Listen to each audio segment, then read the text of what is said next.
Welcome, everybody, to another episode of the Tech Guys Who Invest podcast, where you learn how to invest wisely and safely.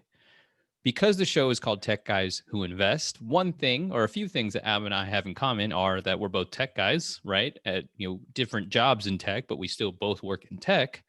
We both invest, although separate, with Adam in multifamily and me in mortgages. And there's another thing that we have in common, and that is we do not contribute to our company's 401k.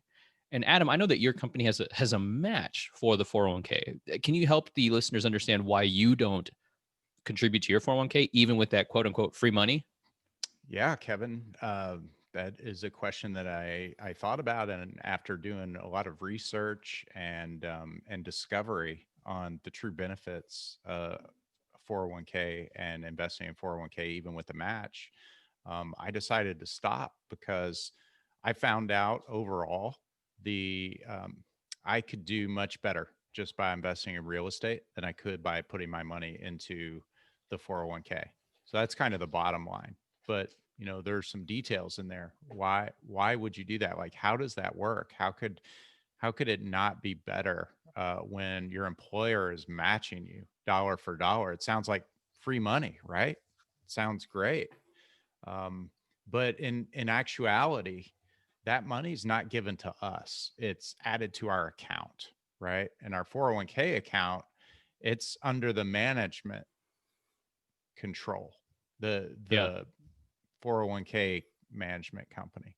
And that becomes assets under management. Those matching funds are now subject to all the fees that the management company extracts from you. Those fees add up to a, a lot higher than you would think. And over the course of 30 years or so, they take away pretty dramatically from what you would be able to earn on that money. So that's what I started to learn.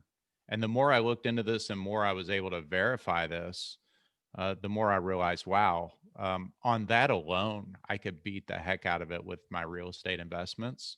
So why would I keep contributing?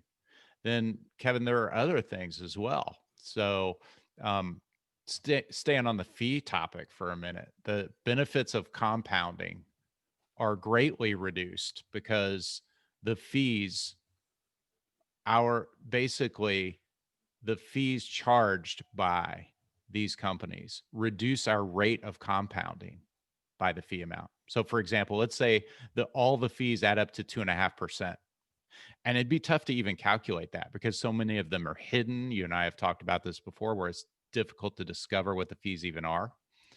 Let's just say they add up to 2.5%. That may not seem like a lot, but subtract that from the rate that's compounding over 30 years.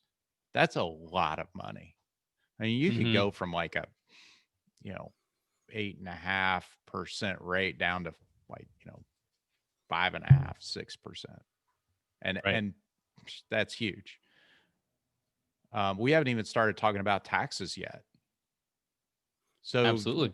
with taxes, you get a lot of people think, well, you get um, benefits from investing in 401k because you can sort of defer your taxes, or if it's a Roth, you pay them going in. But with the 401k, that comes at the expense of you not having control over your money, right?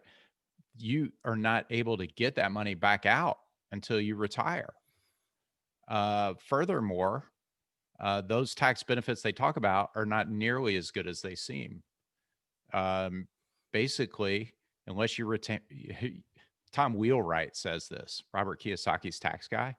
He says, unless you plan on retiring poor, making a lot less money than you did while you were working, inflation will put you into a higher tax bracket than when you retire.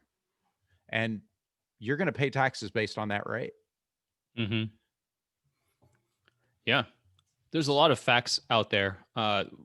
One thing is trying to trudge through the marketing that we've been subjected to, and we're not trying to sound like we're putting tinfoil hats on, but the reality of it is that the 401k has evolved into a way to keep Wall Street's pockets lined. In fact, there's an article which we'll put in the show notes where the the father of the 401k, he regrets what he created because it opened the door for Wall Street to create even greater profits for them. I would recommend looking up into the history of the 401k and how it's evolved. And it's pretty eye opening.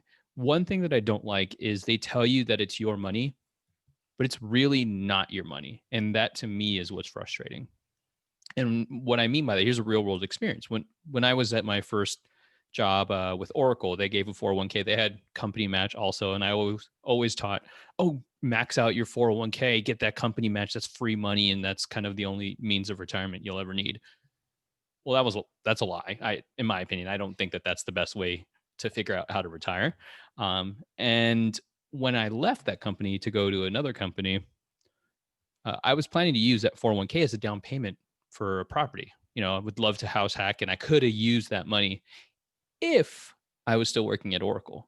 So I had called my Fidelity rep and said, "Hey, this is what I want to do." And said, "Hey, unfortunately, you don't work for the company anymore. So you can't do anything with that money. You can't contribute.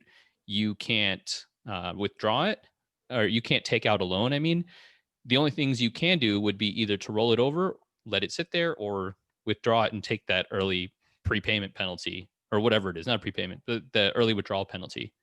So it's like, wait, what do you mean? Yeah. Like, I've spent my hard earned money and contributed to that so that I could do whatever I want. But it's almost like putting your money into a cage where they're actively trying to get you to keep that money into it. You can roll it over into other 401ks when you get to new companies where they offer it, but the same holds true. You won't be able to do much with it unless you take on that early withdrawal fee. Additionally, one thing you could do, like and this is what I did, is when I got to another company, I decided to roll my existing 401k into a self-directed IRA. And because luckily I did it all Roth, I didn't have to pay any of that, any taxes when I rolled it over, except for the free money with the matching. I had to pay the taxes on the free money, which was like, what? I thought this is free money. Yeah. It wasn't. So it kind of sucked, but it's what it is. I took that money and then invested in notes with my self-directed IRA. And I personally, with my investor identity, I like that there's more control. I can pick whatever I want to invest in, whether that's gold, promissory notes, um, financing people who are flipping luxury watches, stuff like that. I can do whatever I want within the confines of a self-directed IRA. And I love that. It's just more my investor identity to be able to be more active with it. And if you're listening to this and you think, well, I really don't want to take my money out of the 401k, understand that it's kind of a big uh, transformation, if you will, financially. What I do highly, highly encourage is to do the research. Spend the time speaking to whoever your custodian is. Find out what those fees really are. And then if you are invested in a particular fund, research that fund. What are they invested in? Who are the fund managers? What's their track record like? Don't just foolishly select a target date fund like I did and say, well, I plan to retire this year. I'm just going to go with it. That's probably what I recommend. Because even if you decide to invest with real estate, you want to invest with Adam or I, we would encourage you to ask the tough questions to the operator you're working with. What's your track record like? What's your experience? What happens if this goes wrong? How will I get paid? And the operator should be forthcoming with all those answers. And good luck getting all that information from those big time custodians. I don't know if they would really give you that time of the day. And if I'm wrong, please, I'd love to hear your experience. If it doesn't match ours, we'd love to hear about how it's different.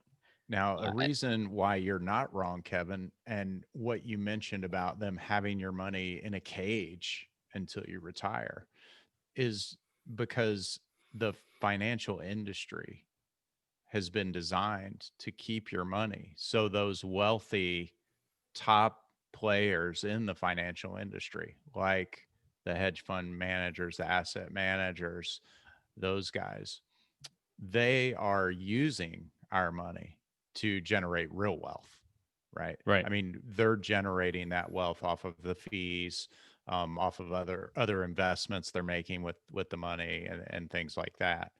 So they've designed this system to keep our money into it. and make it difficult for us to get out. And then it's pitched to us as, well, this is a way that you can grow your money and retire. So, in Mm-hmm. my opinion, it's a big lie. And a couple of resources that I would encourage our listeners to check out are uh, Killing Sacred Cows, which is a book by Garrett Gunderson, I believe. And I'll put that in the show notes just to make sure it's accurate. And Andy Tanner's 401 Chaos. Those are great to do a little research and start to peel back what really goes on behind that curtain. It's Yeah, it scary. sounds like we should probably do like a book review, Adam. I think that would be cool for if we did Killing Sacred Cows or 401 Chaos or both, right? But we Yeah. want to bring you as much information as possible. That's part of learning how to invest wisely and safely.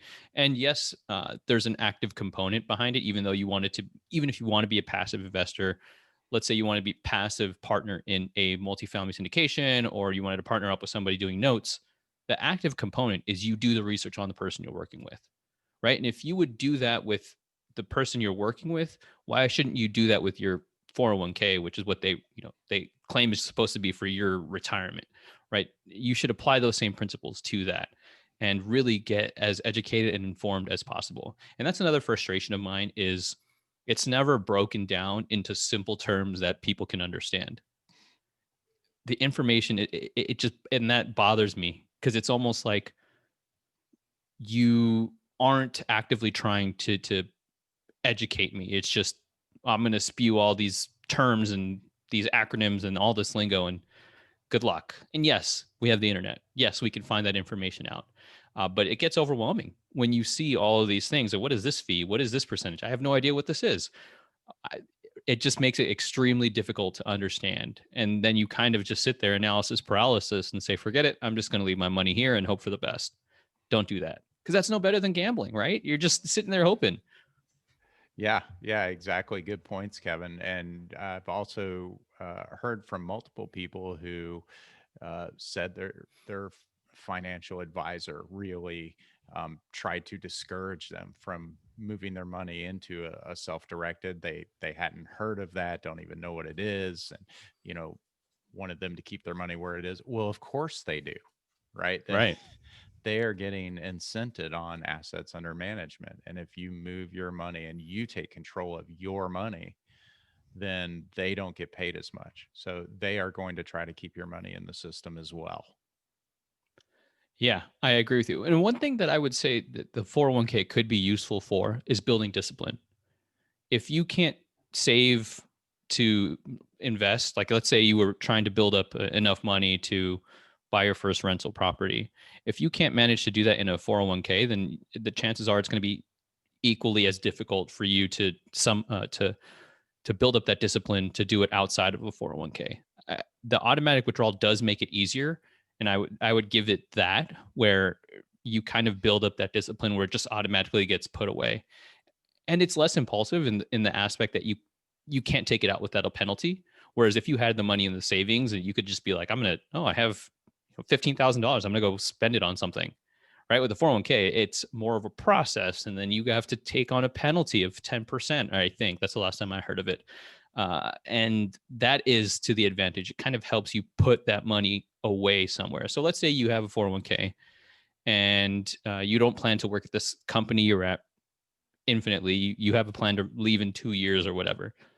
When you get that next job, you could take that 401k money, turn that into a self directed IRA, and then invest in whatever, whether it's notes, multifamily. So that could be part of your strategy. What I think what we're trying to really convey to you is the 401k isn't what it's chalked up to be, and we implore you to do as much research on your own. It's really eye opening, and be more um, try and take control of whatever you can, whether that's learning more about what we're telling you, looking into the fees of your 401k, looking into what the fund you have is invested in. All of those things are going to be what is important. What we hope you take away from this episode. Well, that's well said, Kevin. And if you have more questions or want to talk to us more about this, me and Kevin love talking to our listeners, and we love helping people out. We're not financial advisors, so we won't give you financial advice, but we will give you some ideas to check out. We could potentially connect you with people in our network, and give you some resources to go look at. So reach out to us if you'd like. Tech guys who invest at gmail.com. We'd love to hear from you. Thanks, everybody.